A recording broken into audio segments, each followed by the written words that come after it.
សួស្តីបងប្អូនថ្ងៃនេះខ្ញុំមានគន្លឹះប្រាប់បងប្អូនពីរបៀបនៃការ record ចេញពីទូរស័ព្ទក្នុងទូរស័ព្ទដៃ Oppo A57 ដោយយើងថត screenshot មិនបាច់យើងទាញកម្មវិធីផ្សេងៗចេញពីក្នុង Play Store អីទេបាទយើងមិនបាច់ចាំដំឡើងនៅកម្មវិធីអីផ្សេងមកយកមកថត record នៅលើអេក្រង់ទូរស័ព្ទយើងមិនបាច់ចាំទេនាំតាវាអត់ល្អទេនៅវាមានក្នុងសាប់ទូដៃទូរស័ព្ទដៃ A57 ហ្នឹងហ្មងនិយាយចំឲ្យទៅ Oppo គឺមានទាំងអស់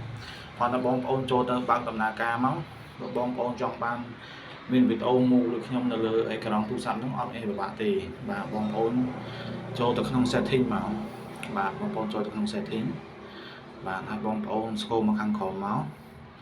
បាទបងប្អូនស្គរខាងក្រោមមកមើល stem setting បាទកន្លែង stem setting បាទបងប្អូនចូលកន្លែងហ្នឹងមកបាទចូលកន្លែងហ្នឹងមកហើយបងប្អូនសម្លឹងមកខាងក្រោមបាទដល់ខាងក្រោមនេះបងប្អូនគឺមានដាក់ថា screenshot មានន័យថាថតអេក្រង់មានថាយើងអាចដំឡើងបានទៅពេលយើងហូតពីលើទូរស័ព្ទមកយើងអាចថតបានបាទអានេះ screenshot recording អញ្ចឹងតោះតែយើងចូលទៅដំណើរការវាឬក៏បើកវាបានវាអាចដំណើរការបានបើបងប្អូនបើកទេគឺមានន័យថាអត់ឃើញទេបាទអញ្ចឹងបងប្អូនយកកន្លែង screen recording មកបងប្អូនយកកន្លែងហ្នឹងមកបាទនេះបងប្អូនគឺគេលោតហ្នឹងហើយបាទវាលោតមានន័យថាយើងចង់ឲ្យវាចំហៀងក៏បានចង់ហូតពីលើក៏បានគឺស្រេចតែយើងទេបាទហើយខាងក្រោមមួយចំនួននេះគេដាក់ថា record stream sound ហ្នឹងមានន័យថាថតសំឡេងខាងក្នុងឧទាហរណ៍ថាបងប្អូនចង់ record បទចម្រៀងចង់ថតបទចម្រៀងឬក៏ចង់ថតរឿងនៅក្នុង Facebook ឬនៅក្នុង page អីក៏ដោយអញ្ចឹងបងប្អូនចុច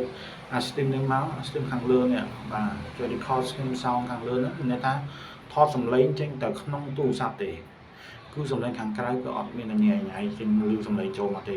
តែបើបងប្អូនបិទអាហ្នឹងបងប្អូនបើកអា record នៅ microphone sound ហ្នឹងមានន័យថាបងប្អូនបើកអាហ្នឹងមានន័យថាសំឡេងខាងក្រៅគឺចូលមកឧទាហរណ៍ថាគេនិយាយខាងក្រៅមកគឺចូលមកញ៉ៃញ៉ៃពេញហ្នឹងគឺអត់ច្បាស់ទេតែបើយើង record នៅក្នុងការឬក៏ថតអីបើយើងអាចបើកឲ្យលើបានបាទតែខ្ញុំសូមបើក record microphone sound នោះដើម្បីថតសំឡេងខាងក្រៅចូលទៅបាទតែបងថាសំឡេងអត់សូវច្បាស់ទេបងប្អូនបាទហើយទៅពេលនេះពេលដែលខ្ញុំ record នេះវាប្រើមួយចំនួនបាទ definition នោះមានន័យថាគេឲ្យយើងរើសទំហំ18នោះមានន័យថា16 frame នោះគឺមានន័យថាកម្រិត HD ខ្ពស់បាទបើកន្លែងនេះ record phone camera video នោះយើងអាចទៅសេទៅពេលដែលយើងចុច record មកគឺវា load phone ឲ្យយើងអាចយើងសរសេរបាទហើយខាងនេះមានន័យថាយើង touch scroll swing touch នេះមានន័យថាយើងអាច touch ទៅពេលដែលយើងឃើញសតចង់យើងចុចទៅលើអេក្រង់វាអាចអូតូបាទអាចអូតូថតបានតែកម្មវិធីនោះតើបងប្អូនបើបាទបងប្អូនទូរស័ព្ទថ្មីមកបងប្អូនអត់អាចឃើញទេបាទបងប្អូនអត់មានទេបាទខ្ញុំប្រាប់បងប្អូនតែបងប្អូនថយចេញខាងក្រៅវិញមកបងប្អូនចង់មានកម្មវិធីហ្នឹងនេះបងប្អូន scroll ពីខាងលើនេះមកវិញបាទបងប្អូន scroll មកខាងលើនេះមកវិញបងប្អូនមិនដំបងអត់មានទេ screen recording នេះគឺកន្លែងនេះក៏អត់មានទេគឺខ្ញុំចុចបើកគឺខ្ញុំចុចដំណើរការនេះចុចកន្លែងសញ្ញាប៊ិចនេះបងប្អូនចុចខាងលើនេះកន្លែងចុចរូបសញ្ញា setting ហ្នឹងបាទបងប្អូនចុចកន្លែងសញ្ញាប៊ិចហ្នឹងមកបាទឧទាហរណ៍ថានេះបើអាត្រីក្រហមនៅលើហ្នឹងបើថាយើងអត់ចង់បានកម្មវិធីហ្នឹងយើងអាចលុបបានយើងអាចដកចេញបានឧទាហរណ៍ថាឥឡូវខ្ញុំអត់ពេញចិត្តនៅកម្មវិធីមួយនេះកម្មវិធីអាកន្លែងខ្លះនេះសម្រាប់បើក7នេះអញ្ចឹងបងប្អូនចុចទៅគឺវាលុបហើយបាទអញ្ចឹងបើយើងចង់ដំឡើងមកវិញបងប្អូនអត់មានពិបាកទេចុចតែសញ្ញាបូកហ្នឹងមកបាទដូចមកឃើញហើយបាទបងប្អូនឃើញដំឡើងមកវិញនេះអញ្ចឹងមានថានៅក្នុងហ្នឹងអត់ទាន់មាន screenshot ហ្នឹងទេអត់មាន record ទេ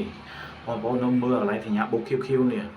បងប្អូនហូតមកបាទហូតមកឆ្វេងហូតមកស្ដាំមកបាទបងប្អូនហូតមកនឹងសិតតែមានកម្មវិធីនៅក្នុងទូរស័ព្ទស្រាប់យើងមិនបាច់ចាំដំឡើងក្នុង Play Store ទេបាទវាអត់សូវច្បាស់ហើយវាក៏វានាំតែក្នុងទូរស័ព្ទឯដែរវានៅក្នុងនឹងស្រាប់បាទហើយបងប្អូនមានកម្មវិធីនៅក្នុងនឹងមួយចំនួនច្រើនបងប្អូនអាចរើសបានមានទាំង data mode មានទាំង clean ទូរស័ព្ទមានទាំង record សំឡេងមានទាំងកាមេរ៉ាអីមានទាំង record phone ថតអីក្នុងនឹងមានទាំងអស់កំណត់ក្នុងនឹងទាំងអស់អញ្ចឹងបងប្អូនទាញយកទៅក្នុងនឹងមកមានក្នុងកម្មវិធីទូរស័ព្ទ Oppo នឹងស្រេចបាទអញ្ចឹងវីដេអូខ្ញុំមានតែប៉ុណ្្នឹងទេ thì trong cái áo khi số mà con bóng ôn là bạn tụ nào việc ấu hiện bạn số bóng ôn chui control chui subscribe channel vì sắp mai nông chui like and chui comment lưu việc ấu hiện bạn nhận một phong bạn trong số mà con là xung trong việc bóng ôn